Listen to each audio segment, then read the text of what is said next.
Howdy. So, just franking around. We're about to embark on a bit of a new adventure, but there's a lot of preparation needed. So, I'm going to give you a little bit of context. And for that, we need to go back into the Wayback Machine. It's not the Land Cruiser. 1974, my family and I immigrated here from South Africa. I was about 7.5 years old, landed at Port Melbourne, stayed a couple of nights down here in Mentone, and then moved into a little flat with mum, dad, my sister and I, and started going to school. So it's about July 74. Started going to school at St Pat's, and there I met a bunch of people. Some of them became good mates. Now, in particular, there's three chaps who have been now lifelong friends for literally over 50 years. Steve, Jim, and Nev. Steve and Nev were already living in Mentone area, and Jim's family, I think, had just moved down from Tongala, somewhere up in the country. And so we kicked around through primary school, and then the four of us, along with a bunch of others, went to St Bede's High School. We all finished HSC in 84, which was literally 40 years ago last year. It's bloody frightening. So, and then we all started doing our own sort of thing. Steve was the dux of the college, and he was a bit of a smart cookie. He went into civil engineering. Jim, also very smart, went into first forestry, I think, from memory, but he then ended up switching to mechanical engineering. And Neville went on, he did psychology, and over the year, me, not so great. I finished HSC. I effectively repeated in 85. I did what they used to call TOP, Tertiary Orientation Program, did that in music. It was kind of the same scoring they had for HSC, and depending on your score, you could then get into other uni courses. And so I did 1 year of primary teaching course out at Coburg. Didn't really cut it. Wasn't the studious type. Go figure. And I ended up basically getting into the workforce fairly early in about 1987. So, but over that time, we still kept in contact the years between then and now.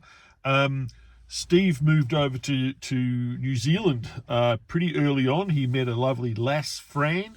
They had one kid here in Australia, and then with the business he was in, GHD, they started doing a lot of work in New Zealand, and he basically worked it out. So at some point he was doing more of his work there in New Zealand, so the family upped and moved there to New Zealand, and they've been there for, got to be over 25, 30 years, I guess.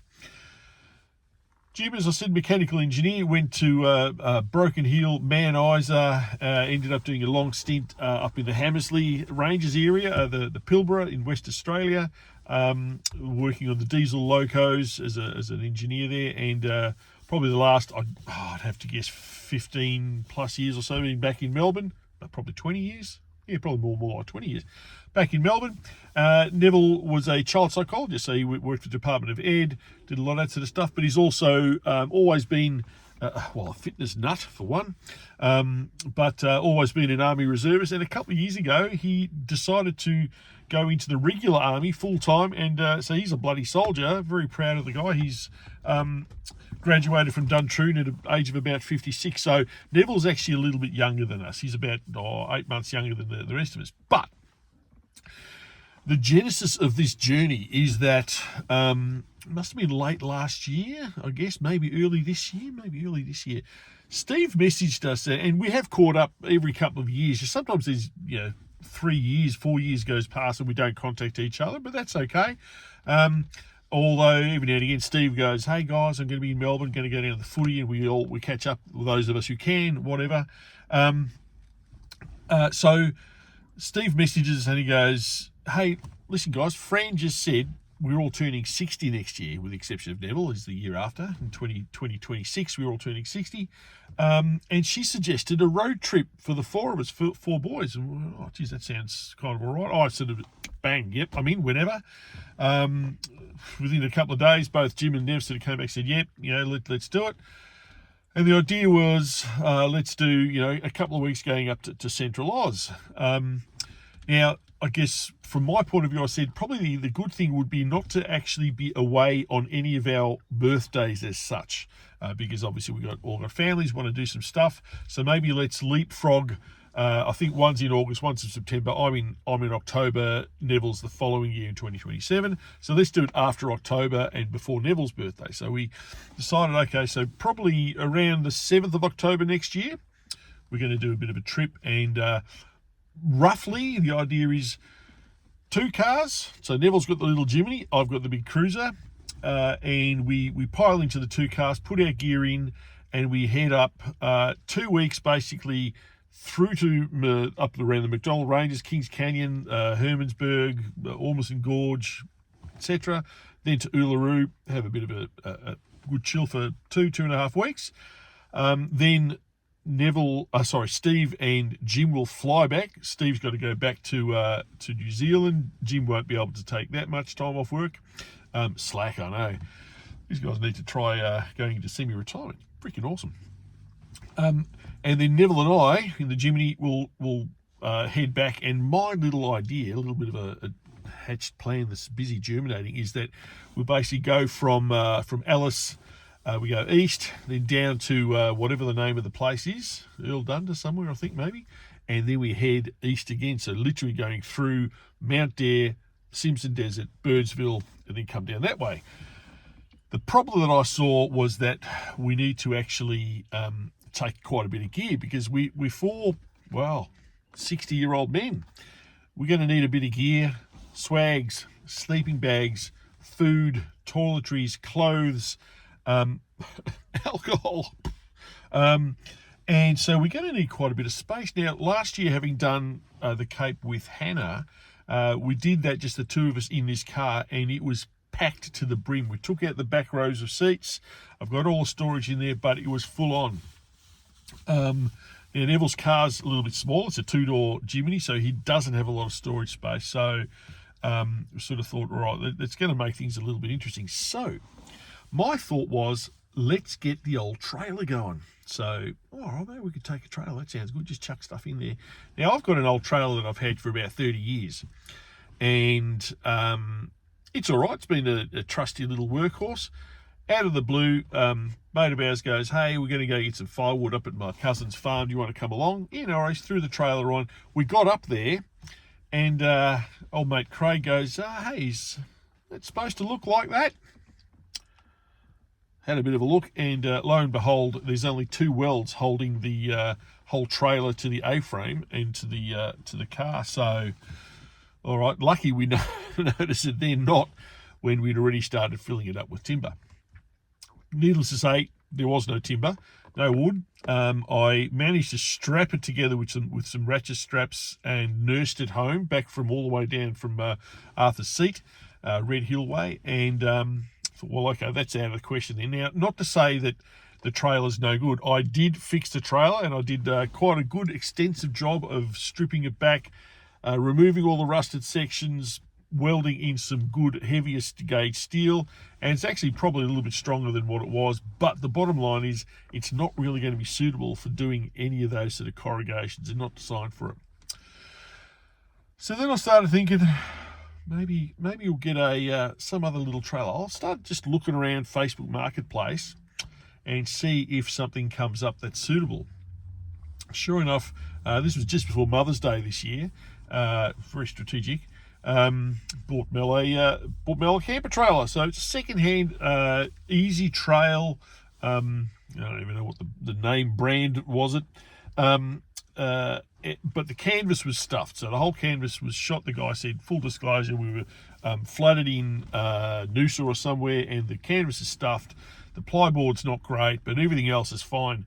Now, the camper trailer itself was in ripper condition. It's got water tank, it's got a swing out kitchen, it's got two jerry can holders, a gas holder, spare wheel, stone guard, like in really good nick.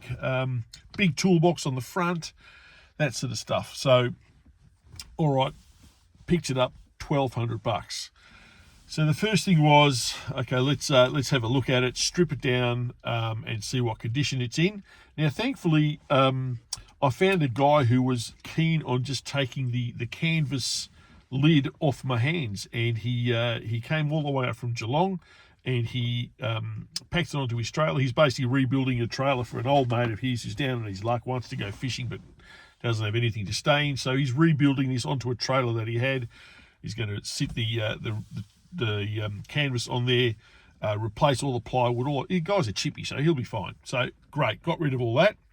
The trailer also came with a LP gas stove, a whole set of LED lights, whole heap of spares. It had what was some of the other stuff? It had a kitchen, fold-out kitchen unit, an Austral kitchen unit. It was like lots of good stuff there, heaps of ropes and poles and stuff. So then after I took the lid down, stripped down the main lid frame, treated the rust, sprayed it up with some Galv spray, then ended up getting some yellow tongue timber, so flooring timber, so it's a bit more weatherproof, and some, I think it's called ACP or ACM, aluminium composite material. It's like a thin 5mm sheeting, plastic tin, really, really thin, and in, I think, 2.5 by 1200 slices, sheets. That was basically became the lid. Now I used Sikaflex bolts all the way through, aluminium angle frame all the way side, so it's waterproof, and I now know it's waterproof. It's been sitting in the backyard for about 4 months now, bone dry inside, so that's good. I then decided, right, well, what we're going to do is we're going to get a roof rack to put onto it. So on the lid, there's nothing on there, but if I put a roof rack on there, we can chuck swags on there, sleeping bags, we can put firewood, whatever. So off Facebook Marketplace, I got a nice roof rack for about $100, $120. That was pretty cool. Whacked that on there. I had to fabricate some mounting brackets on it, but it's rock solid. What came next after that? I got I got a battery from a mate of mine, old Brucey. He got a new caravan. He decided to swap over the battery for some lithium batteries. So we had this reasonably good AGM there, 100 amp hour. Charged it up, beautiful. LD battery box, put it in there. Now I had a pair of old 60-watt solar panels bolted together, so 120 watts. I've managed to fix that, mount it onto the front. I then got a King's 12-volt control box. I basically wired it all in, and so that gives me 2 Anderson plugs, 3 cigarette lighters, 2 USBs, and a bunch of switches there that I can run stuff off. That's also literally, I can live in there forever. Free power, fantastic. I then got some lighting. So as I said, the caravan, the camper trailer came with some LED lighting, like probably about a box of like $100 worth of LED strip lights. So I fixed all them and wired it all up. That's cool. Got another little floodlight inside there. I had to change all the water tanks. So the water tank, about probably 70, 80 litre water tank underneath. Had to replace the taps, the hand pump taps. Had to replace the hoses, they were perished, and the hose clamps, but did all that. And it cleaned up really, really quite well. It's a good little kitchen area, so that'll work well, sink and everything. And then I thought to myself, all right, we're going to probably want a little bit of shelter with this thing. So I thought, oh, hang on, I've actually got an awning sitting in the garage, an old King's 2.5 by 2.5 metre awning, and I actually mounted it on there, and it actually worked fairly well. However, it's quite limited, and it doesn't actually cover the back of the camper trailer where the swing out kitchen is. So I thought, what about getting an awning that's like a 270 degree awning? Now I had one that my cousin James had given me for Hannah's car, but Hannah decided to go with a King's awning. So I had this thing sitting around, and I thought I'll mount it. Now the problem is, it basically does the 270 degree in the wrong way. So literally, instead of it swinging out to the side and over to the back over the kitchen area, it swung to the side and over the front. No good to me. But Facebook Marketplace put it on there. $250 I sold it for. Fantastic. So with that sort of stuff, I split it half and half with James because that's got it from him. And then I started sort of looking around for some other ideas. And lo and behold, a couple of days ago, an awning comes up on Facebook Marketplace, $150, 270-degree awning, a brand I hadn't seen before, Open Road. Had a quick look at it online. Okay, looks like a pretty decent sort of thing. The problem with it was brand new. The problem with it is that the box was marked as passenger side, but it was in fact driver side. The reason being is it came from America. So guess what? In America, it was passenger side, but here it's the driver side. Now, what I wanted was driver side. So I contacted the guy literally just up here in Oakley, said, hey, mate, is this still available? As you do. Yep.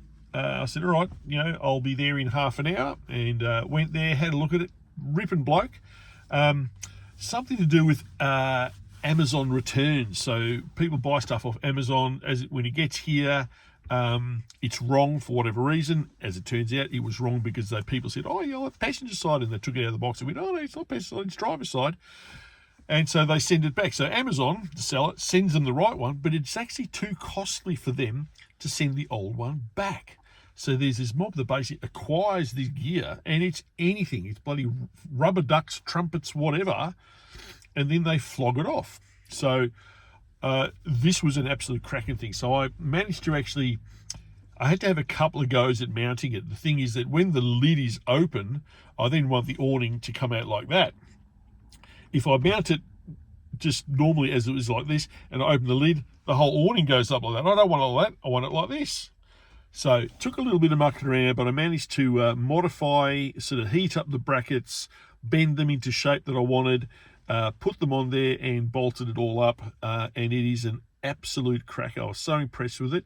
It actually comes with three built-in LED lights with cabling.